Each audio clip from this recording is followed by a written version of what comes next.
sommes manifestement à la veille d'une crise civilisationnelle planétaire.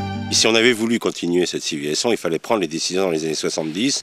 On a refusé de les prendre pour protéger des grands lobbies. C'est trop tard, maintenant le système va s'écrouler. Les distributeurs venaient vers nous, ils nous vendaient ces produits.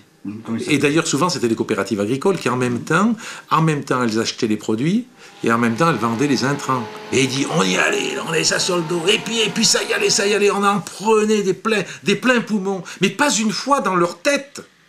Dans leur tête, ils pouvaient avoir l'idée que ça peut avoir des conséquences sur leur santé, et surtout on ne leur disait pas. Parce que ce qui fait qu'il y a le plus de pouvoir dans ce pays sur la science, c'est l'Académie des sciences.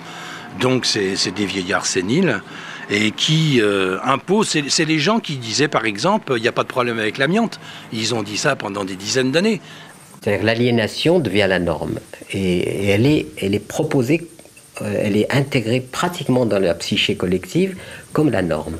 Et je pense que dans le bio, il y a des gens qui sont extrêmement pointus et à l'affût de ce genre de choses et qui vont effectivement privilégier le lien au producteur et la vente directe et locale à des systèmes en fait où en grossissant, tu perds le lien, tu perds le sens et tu perds l'éthique.